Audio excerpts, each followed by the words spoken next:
الحمد لله رب العالمين والصلاة والسلام على سائر الأنبياء والمرسلين والملائكة المقربين وعلى آله وصحبه أجمعين. میرے محترم بھائیوں، دوستوں اور بزرگوں،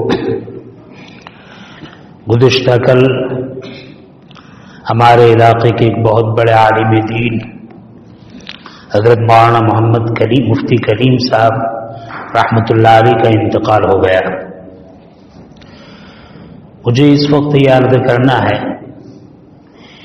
کہ معاشرے میں ایک عالم دین کی حیثیت کیا ہوتی ہے. دیکھیے، جس شہر میں، جس علاقے میں، جس بستی میں ہم رہتے ہیں، مان لو ایسی بستی ہے، ایسا شہر ہے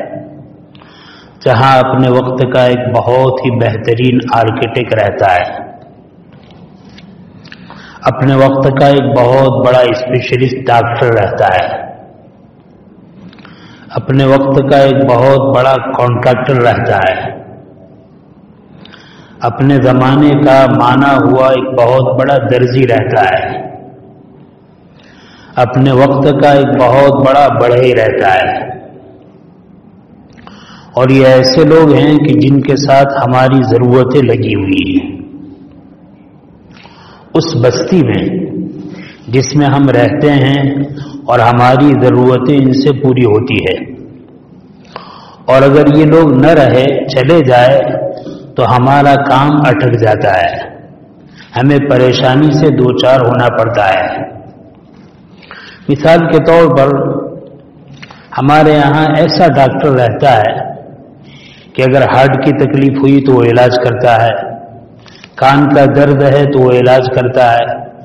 آنکھ میں کوئی تکلیف ہے تو وہ علاج کرتا ہے. اب ایسا ہوا کہ وہ ڈاکٹر ہماری بستی میں ایک عرصے سے رہ رہا تھا، اور ہمیں یہ اطلاع ملی کہ بھئی فلاں ڈاکٹر صاحب ہماری بستی سے چلے گئے. اور 2-4 دن کے بعد ہمیں یہ ضرورت محسوس ہوئی کہ بھئی اس ڈاکٹر کا ہمیں احساس ہوا کہ ہمارے گھر میں فلاں آدمی بیمار ہیں، کاش کہ وہ ڈاکٹر صاحب ہوتے تو ان کے ذریعے سے ہمارا علاج ہوتا. تو تھے تو ہم فائدہ اٹھاتے تھے، چلے گئے اور ضرورت محسوس ہوئی تو ہمیں اس کا احساس ہوا کہ بڑے اچھے ڈاکٹر تھے، چلے جانے کی وجہ سے ہمیں پریشانی اٹھانی پڑ رہی ہے. یا جیسے ہمارے یہاں آرکیٹیکٹ تھا، ہم مکان بناتے تھے، اس کا مشورہ لیتے تھے، وہ چلے گئے. اب کوئی مکان، کوئی اسپتال، کوئی مسجد، کوئی مدرسہ بنانے کی ضرورت پڑی، ہمیں اس کا احساس ہوا کہ بھئی ہماری ضرورت ان سے متعلق تھی، اگر وہ ہوتے تو ہم اس سے فائدہ اٹھاتے. ہمارے جتنے بھی لوگ، بھئی دیکھو موبائل وغیرہ بند کرو اور یہاں اندر آ جاؤ. مسجد کا ادب یہ ہے کہ اندر آ جاؤ، بیٹھ جاؤ. یہ اچھی چیز نہیں ہے. دین کی مجلس ہے، اگر سننا ہے تو آ جائے، اور نہیں سننا ہے تو کوئی بات نہیں، آپ جا سکتے ہیں، ضروری نہیں. لیکن مجلس کا ادب یہ ہے کہ اس میں بیٹھا جائے. تو میرے بھائی، ہمیں اس کا احساس ہوتا ہے کہ کاش آج اگر وہ ہوتے تو ہم اس سے فائدہ اٹھاتے. جتنے بھی دنیا میں ایسے لوگ ہیں کہ جن سے ہماری ضرورتیں وابستہ ہے، چاہے جسمانی ضرورت ہو، چاہے خارجی ضرورت ہو، بیماری کے اعتبار سے باڈی کے کسی عضو کی ضرورت ہو، چاہے کھانے کی، پینے کی، اور اسی طریقے سے کپڑے بیچنے والے کی، اور اسی طریقے سے بال کاٹنے والے کی، اور اسی طریقے سے کوئی بھی ہماری ضرورت جن سے متعلق ہے. جب یہ آدمی بستی سے جاتا ہے تو ہمیں اس کے نہ ہونے کا احساس ہوتا ہے، کیوں ان کے ساتھ ہماری ضرورت لگی ہوئی ہے. لیکن یہ جتنی ضرورت ہے، اس ضرورت کے ضرورت ہونے کا ہمیں احساس ہے. سر کا درد ہوا، ڈاکٹر کی ضرورت محسوس کی کہ سر میں درد ہے. داڑھ میں درد ہوا تو اس کے ڈاکٹر کی ضرورت محسوس ہوئی کہ بھئی یہ ایک ضرورت ہے. پیٹ میں درد ہوا، اس کے علاج کی ایک ضرورت محسوس کی کہ ایک ضرورت ہے. مکان بنانا ایک ضرورت ہے، اور اسی طریقے سے بڑھئی کا کام کرنا ایک ضرورت ہے، اور اسی طریقے سے جتنے بھی دوسرے کام ہیں یہ ساری ضرورت ہے. اور اس کو ہم ضرورت سمجھتے ہیں. ضرورت سمجھنے کی وجہ سے جب وہ ضرورت والا آدمی نہیں رہتا ہے تو ہمیں احساس ہوتا ہے۔ میرے بھائی صحیح بات یہ ہے کہ جس طریقے سے ان ساری چیزوں کو ہم نے اپنی ضرورت سمجھا ہے، اگر ایک مسلمان دین کو اپنی ضرورت سمجھے اور دینی زندگی گزارنے کے لیے دینی رہنمائی کو اپنی ضرورت سمجھے، تو ایسے وقت میں دین کا علم رکھنے والے علماء کی ضرورت کا ہمیں احساس ہوگا۔ اور کس طرح احساس ہوگا؟ اللہ نے ہمیں جو دین دیا ہے، اللہ نے ہمیں جو ایمان عطا فرمایا ہے، جسم کی حفاظت ہم ضروری سمجھتے ہیں نا، بیمار ہوتے ہیں تو ان کے معالج کی طرف متوجہ ہوتے ہیں۔ اللہ نے ہمیں جو دین دیا ہے، اس دین کی حفاظت کے لیے جب بھی ضرورت پڑے گی ہم اہل علم کی طرف متوجہ ہوں گے۔ مثال کے طور پر ہمارے معاشرے میں بیچارے کسی مسلمان نے نادانی سے اپنی زبان سے کوئی ایسا جملہ نکال دیا کہ جس جملے کے نکالنے کی وجہ سے وہ اسلام سے نکل گیا۔ اب مسئلہ ایمان اور کفر کا ہے، ایمان اور شرک کا ہے۔ اگر بستی میں کوئی جاننے والا نہیں، پریشان ہے کیا حکم ہوگا، یہ آدمی مسلمان رہا یا نہیں رہا، لیکن اگر مسلمان معاشرے کو اس کا احساس ہے کہ بھئی دین اور ایمان بہت بڑی ضرورت ہے، وہ فوراً متوجہ ہوگا کہ اہل علم کے پاس جائے، علماء کے پاس جائے، مفتیان کرام کے پاس جائے اور ان سے یہ کہے کہ بھئی ہمارے ایک بھائی نے غلطی سے، نادانی سے، جہالت سے یہ جملہ کہا ہے، ان کا ایمان محفوظ رہا یا نہیں رہا۔ تو دیکھو، جسم کی حفاظت بظاہر علاج کے لیے ڈاکٹر کرتا ہے، مکان کی تعمیر کی حفاظت بظاہر آرکیٹیکٹ کرتا ہے، ہمارے اور آپ کے ایمان کی حفاظت اللہ تعالیٰ ان علماء کے ذریعے سے کرواتے ہیں۔ بعض مرتبہ ہوتا ہے ہمیں پتہ نہیں چلتا کہ ہم کوئی چیز بول دیتے ہیں، کوئی جملہ نکال دیتے ہیں اور ہم ایمان سے نکل جاتے ہیں، ہمیں معلوم نہیں ہوتا۔ لیکن اگر ہم اہل علم سے معلوم کریں گے تو وہ بتائیں گے کہ بھئی ہماری زبان سے یہ جملہ ایسا نکلا ہے جو جملہ آدمی کو ایمان سے نکال دیتا ہے، دوبارہ ایمان میں داخل ہونا پڑے گا۔ مثال کے طور پر ہمارا نوجوان ہے، بیوی کے ساتھ تکرار ہوئی اور تکرار میں اس نے اپنی زبان سے دھڑا دھڑ طلاق کا لفظ بول دیا، کوئی جاننے والا نہیں، اب ساتھ میں رہ رہا ہے۔ لیکن اگر معلوم ہے کہ ایسا بولنے سے عورت نکاح سے نکل جاتی ہے، اب وہ علماء کے پاس آئے گا اور آنے کے بعد علماء سے کہے گا کہ بھئی ہمارے نوجوان نے جوش میں اس طریقے سے یا نشے میں یا کسی اور عالم میں اپنی زبان سے یہ جملہ اس طرح بول دیا ہے، اتنی مرتبہ بولا ہے، تو اس کی عورت اس کے نکاح میں ہے یا نہیں؟ دیکھو، ایمان کی حفاظت اہل علم کے ذریعے سے اللہ کرواتے ہیں، حلال حرام کی تمیز اہل علم کے ذریعے سے اللہ کرواتے ہیں۔ یہ بیوی جو آپ کے لیے حلال تھی اب بھی حلال ہے یا حرام ہے، اس کی تمیز حق تعالی شانہ اہل علم سے کرواتے ہیں۔ اگر ہمیں اس ضرورت کا احساس ہوتا تو ہمیں معلوم ہوتا کہ معاشرے میں جس طرح ڈاکٹر کی، انجینئر کی، بڑھئی کی اور دوسرے کام کرنے والوں کی ضرورت ہے، ان سب سے زیادہ ضرورت اہل علم علماء کی ہے۔ لہذا ایک بستی سے عالم دین کا اٹھ جانا یہ کوئی کم نقصان نہیں ہے، بہت بڑا نقصان ہے، لیکن یہ نقصان اس وقت محفوظ ہوگا ہماری عوام، ہمارا عام مسلمان یہ تصور کرے کہ اس پرفتن دور میں ہمارے ایمان کی حفاظت کے لیے علماء ربانیین ایک بہت بڑا سہارا ہے، ایک بہت بڑی ڈھال ہے، ایک بہت بڑا ستون ہے، جن کے ذریعے سے ہم اپنے ایمان کی حفاظت کر سکتے ہیں۔ لہذا معاشرے میں وہ بہت خوش نصیب مسلمان ہوگا جو اپنے دل میں علماء ربانیین کی قدر رکھتا ہے، عظمت رکھتا ہے، ادب احترام رکھتا ہے، تعلق رکھتا ہے، اپنے مسائل کو ان کے سامنے رکھتا ہے، اپنی گڑبڑی میں رہنمائی حاصل کرتا ہے کہ مجھ سے ایسا ہو گیا ہے، میرا دین محفوظ رہا یا نہیں، مجھ سے ایسا ہو گیا ہے، میرا کاروبار حلال رہا یا نہیں، مجھ سے ایسا ہو گیا ہے، میری ملازمت حلال ہے یا نہیں، مجھ سے ایسا ہو گیا ہے، میری کمائی حلال ہے یا نہیں. یہ اس وقت احساس ہوگا. یہ ہے علماء کی شان، یہ ہے علماء قدر. لہذا بہت سعادت مند ہیں، چاہے وہ بیچارہ علم کے اعتبار سے کچھ نہیں جانتا، لیکن اس کے دل میں اہل علم کی عظمت ہے، ادب ہے، احترام ہے. انشاءاللہ وہ اپنے علم، اپنے دین کی ان کے ذریعے سے حفاظت کرتے ہوئے دنیا سے چلا جائے گا. لیکن بہت بڑی کم نصیبی ہے، بہت بڑی بدبختی ہے کہ آدمی اپنے دل میں علماء ربانیین کے بارے میں ناقدری رکھے، بے عزتی کا ذہن ہو،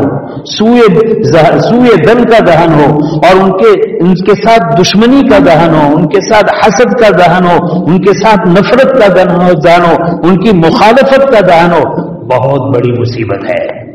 ہو سکتا ہے علماء ربانیین کی یہ دشمنی، علماء ربانیین کی نفرت، علماء ربانیین کی عداوت ہمیں ایمان سے ہاتھ دھو ڈالے، ایمان سے ہمیں خارج کر دے. کیوں؟ محافظ ہے. اللہ نے ایمان کی حفاظت کے لیے ان کو بہت بڑا ستون بنایا ہے. اگر ان سے نفرت کی تو گویا اس ستون کو ہم نے ڈھا دیا. لہذا اس ایمان کی حفاظت کا ذمہ ہے. جب ہم نے اس کو ڈھا دیا، ایمان پر باقی رہنا اس پرفتن دور میں جہاں کوئی مہدی کا دعویٰ کرتا ہے، جہاں کوئی نبی کا دعویٰ کرتا ہے، جہاں کوئی کس کا دعویٰ کرتا ہے، جہاں کوئی کیسا فتنہ نکلتا ہے، دین کے نام پر ایسے ایسے فتنے ہیں کہ اگر علماء ربانیین نہ ہو تو تمیز مشکل ہو جاتی ہے، اور آدمی ان فتنوں میں ایسا مبتلا ہو جاتا ہے کہ ایمان سے ہاتھ دھو بیٹھتا ہے. اسی لیے نبی کریم صلی اللہ علیہ وسلم نے ارشاد فرمایا، من عادى لي وليا فقد آذنته بالحرب. جو میرے ولی کو تکلیف پہنچائے گا، اللہ تعالیٰ اسے اعلان جنگ فرماتے ہیں. من عادى لي وليا فقد آذنته بالحرب. جو میرے دوست سے، میرے ولی سے دشمنی رکھے گا، اس کو تکلیف پہنچائے گا، یاد رکھیے اس کے ساتھ میرا اعلان جنگ ہے. اور اللہ جسے جنگ کرے گا وہ کبھی بھی کامیاب نہیں ہوگا، وہ تباہ و برباد ہوگا. بلکہ حدیث میں تو فرمایا گیا، جو آدمی علماء ربانیین کی ناقدری کرتا ہے، حدیث کا مفہوم یہ ہے کہ امت کا منافق ہی ناقدری کر سکتا ہے، امت کا مسلمان کبھی بھی علماء ربانیین کی ناقدری نہیں کرتا. بعض حدیث میں ہے جو علماء کی اہانت کرتا ہے وہ برباد ہیں، اور علماء کی اہانت کرنے والا منافق ہے. اور یہاں لفظ فرمایا گیا من عادی ولی، ولی سے کون مراد ہے؟ امام شافعی رحمۃ اللہ علیہ فرماتے ہیں ولی سے مراد وہ علماء عاملین. دیکھو یہ بھی یاد رکھو، جو علماء اپنے علم پر عمل نہیں کرتے، اس حدیث کے مستحق اور اس حدیث کے مصداق وہ علماء نہیں ہیں. علماء وہ مراد ہے جو علماء اپنے علم پر عمل کرتے ہیں، جو حلال کو حلال سمجھتے ہوئے، حرام کو حرام سمجھتے ہوئے اپنی زندگی گزار رہے ہیں. ہاں یہ ہو سکتا ہے ایک عالم دین ہے ماشاءاللہ 80%، 90%، 95% دینداری پر ہے، تھوڑا بہت کچھ آگے پیچھے ہو جاتا ہے تو انسان ہے، بشر ہے، غلطی تو ہر ایک کو سے ہو سکتی ہے، گناہ تو ہر ایک سے ہو سکتا ہے. ایسا نہیں کہ وہ فرشتہ ہے. یہ ایک ہماری مصیبت ہے، ہم علماء کو فرشتے کی نگاہ سے دیکھتے ہیں، یعنی علماء ان سے کوئی گناہ ہوتا ہی نہیں. ایسی بات نہیں، گناہ عوام سے بھی ہوتے ہیں، گناہ اہل علم سے بھی ہوتے ہیں. فرق ہوتا ہے، اہل علم سے گناہ ہوتا ہے وہ اس پر باقی نہیں رہتا، وہ ڈرتا ہے، رجوع کرتا ہے، توبہ استغفار کرتا ہے، لیکن گناہ ہو سکتا ہے. تو اگر علماء ربانیین ہے جس کا اکثر عمل دینداری پر ہے، جو تقوی کے ساتھ ہے، جو اعمال صالحہ کا پابند ہے، کبھی کوئی غلطی ہو جائے تو ایسا نہیں کہا جائے گا وہ عالم نہیں ہے. امام شافعی رحمۃ اللہ علیہ فرماتے ہیں کہ یہاں ولی سے مراد علماء ہے، وہ علماء ہے جو علماء عمل کرنے والے ہیں، بے عمل وہ عالم نہیں ہے. ہاں لیکن ایک بات یاد رکھے، اگر علماء کا وہ طبقہ ہے جو علم کے باوجود اس پر عمل نہیں کرتا ہے تو بھی ایسے علماء کے طبقے کی اہانت، بے ادبی، بے عزتی جائز نہیں ہے۔ گرچہ ان کا اقتداء نہیں کریں گے، وہ کسی غلط کام میں مبتلا ہے تو غلط کام میں ان کی پیروی نہیں کریں گے، وہ کوئی غلط بات بتلائے تو غلط بات نہیں مانے قبول کریں گے، لیکن ان کے پاس اللہ نے علم رکھا ہے، اس علم کا تقاضا ہے کہ اس کے باوجود بھی ان کا ادب احترام کریں گے، بے عزتی نہیں کریں گے۔ اور ہمارے علماء نے بڑی عجیب مثال دی کہ یہ قرآن کریم کے نسخے ہیں۔ اگر کسی پریس میں کوئی قرآن کریم چھپا اور ایسا چھپا کہ جس میں غلطی ہے، جہاں زبر تھا وہاں زیر ہے، جہاں زیر تھا وہاں پیش ہے، جہاں کوئی ایک حرف تھا وہاں دوسرا رد ہے، کہاں کوئی ایک لفظ تھا یعنی چھپائی کے اعتبار سے وہ غلط چھپ گیا۔ غلط چھپنے کے بعد ہے قرآن، اور عام مسلمانوں کو پوچھا جائے کہ اس قرآن کریم کی بے ادبی کر سکتے ہیں، ہر ایک کہے گا نہیں۔ دیکھو اس کے پڑھنے سے بچنا، اس کو پڑھا نہیں جائے گا۔ ایک عام آدمی جو قرآن صحیح جس کو یاد نہیں ہے، حافظ نہیں ہے، ترجمے سے واقف نہیں، اس کو پڑھ منع کریں گے بھئی یہ قرآن کریم مت پڑھنا، پڑھنے سے تو روکا جائے گا، لیکن اس کا ادب احترام اتنا ہی ضروری ہے جتنا ایک صحیح چھپا ہوا نسخہ ہے۔ ٹھیک اسی طریقے سے اگر علماء میں ایسے علماء ہیں جن کے پاس اللہ نے علم دیا ہے لیکن ان کے پاس عمل نہیں ہے، تو عمل نہ ہونے کی وجہ سے ان کا اقتداء نہیں کریں گے، لیکن ان کی بے عزتی، بے ادبی اور توہین بھی نہیں کریں گے۔ اور اگر معاشرے میں ایسے علماء ہیں جن کو اللہ نے علم بھی دیا ہے، عمل بھی دیا ہے، تو علم کی وجہ سے ادب احترام بھی ضروری اور عمل کی وجہ سے ان کا اقتداء بھی ضروری ہے۔ چنانچہ بستی میں جتنے بھی علماء ہیں، امت میں جتنے بھی علماء ہیں، اور اللہ نے ان علماء میں جن کو عالم بعمل بنایا ہے، ہر مسلمان کا فریضہ ہے کہ وہ ان کا ادب احترام بھی کرے اور ان کا اقتداء بھی کرے، ان کی مخالفت سے اپنے آپ کو خوب بچائے، ان کی غیبت سے، ان کی اہانت سے، ان پر الزام تراشی سے، ان پر بہتان لگانے سے اپنے آپ کو بے انتہا بچائے۔ اگر ہم نے اس بات سے ان کو نہیں محفوظ رکھا، یاد رکھو ہمارا ایمان کھوکھلا ہو جائے گا، ہمارا ایمان ڈگمگایا جائے گا، اور اسی علوم دین کی ناقدری کی وجہ سے کہیں ایسا نہ ہو کہ آدمی ایمان سے ہاتھ دھو بیٹھے۔ بہت سارے ایسے واقعات سلف میں ملتے ہیں کہ لوگوں نے علماء کی ناقدری کی، صدیوں تک لوگوں نے اس کی سزا کو بھگتا ہے۔ حضرت شیخ الاسلام والمسلمین حضرت مولانا سید حسین احمد مدنی نور اللہ مرقدہ کے بعد میں ہیں، وہ اللہ کے بہت بڑے ولی تھے اور ساتھ میں سیاست میں بھی ایک بہت بڑا مقام رکھتے تھے۔ چنانچہ بعض علاقے میں بعض لوگوں نے ان کی توہین کی، جب وہ آئے تو ان کے خلاف سیاہ جھنڈیاں بلند کی اور ان کو برا بھلا کہا، اور بعضی جگہ پر ان کی پگڑی کو پیروں سے اچھالا گیا، بہت توہین کی گئی۔ جب اللہ کے نیک بندوں کی توہین ہوتی ہے تو حق تعالی کی طرف سے دو شکل ہوتی ہے، یا تو دنیا میں فوراً پکڑ فرماتے ہیں، یا دنیا میں کچھ دیر کے بعد پکڑ فرماتے ہیں۔ فوراً پکڑ فرمائی وہ تو کچھ آسان معاملہ ہے، کچھ دیر کے بعد پکڑ فرمائی مشکل معاملہ ہے، اور اگر دنیا میں پکڑ نہ فرمائی تو بے انتہا مشکل معاملہ ہے۔ فوراً پکڑ فرمائی وہ متوجہ ہو جائے گا اور آئندہ معافی تلافی کرے گا، اور اگر بڑھتا رہا سلسلہ اور حق تعالی شانہ نے مہلت دی تو مہلت کے بعد جو پکڑ آتی ہے اس میں پھر مہلت نہیں ملتی۔ شروع میں پکڑ آتی ہے وہ ڈھیلی ہوتی ہے، اور مہلت کے بعد جو پکڑ آتی ہے وہ بہت سخت ہوتی ہے۔ اور اگر کوئی آدمی اس طرح اس گناہ میں مبتلا ہوا اور مہلت ملی ایسی کہ دنیا میں پکڑ ہی نہیں آئی، وہ تو مر گیا، کیونکہ دنیا کی پکڑ کتنی ہی سخت اور بڑی کیوں نہ ہو، آخرت کی پکڑ کے مقابلے میں ہلکی ہے۔ لہذا اگر دنیا میں سخت پکڑ میں بھی پکڑا گیا تو آخرت کے مقابلے میں ہلکی سزا ہے، لیکن دنیا میں پکڑ شروع میں بھی نہیں آئی، آخر میں بھی نہیں آئی، تو پھر آخرت میں بے انتہا سخت پکڑ ہے۔ چنانچہ حضرت مدنی رحمت اللہ علیہ کے حالات میں لکھا ہے کہ ایک آدمی اندھا ہو گیا، وہ حضرت کی خدمت میں آیا اور آنے کے بعد کہا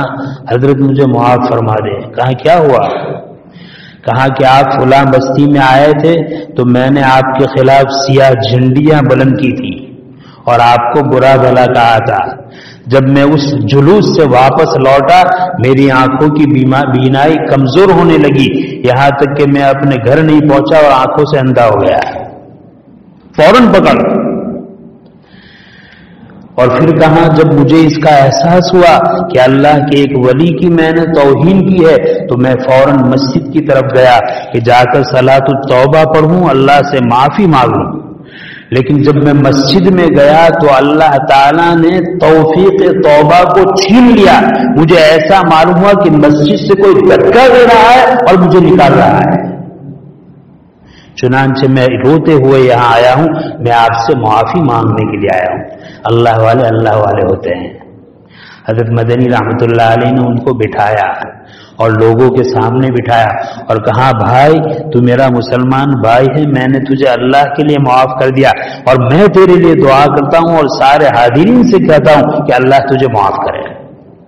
تو میرے بھائی اس سے بہت زیادہ بچنے کی ضرورت ہے۔ علماء دین کی قدر کریں، علماء دین کے احترام کو پہچانیں۔ میں یہ نہیں کہتا کہ علماء دین کو کھلاؤ پلاؤ اور ان کو ہدیہ، میں یہ نہیں کہتا، میں یہ کہتا ہوں کہ دین کے معاملے میں ان کی جو باتیں ہیں ان کے باتوں کو بصر و چشم قبول کرو، ان کی رہنمائی کو قبول کرو، بلکہ ہم اپنے مسائل کو، اپنی برائیوں کو، اپنی پریشانیوں کو ان کے سامنے رکھو اور رکھنے کے بعد وہ جو رہبری کرے بدل و جان اس کو قبول کرو۔ ڈاکٹر کے پاس جانے کے بعد اگر ڈاکٹر سارا ٹیسٹ کرے لیکن ہمیں جو بیماری ہے وہ بیماری کا ان کو پتہ نہ چلے تو ہم خود کہتے ہیں ڈاکٹر صاحب یہ بیماری بھی میرے اندر ہے،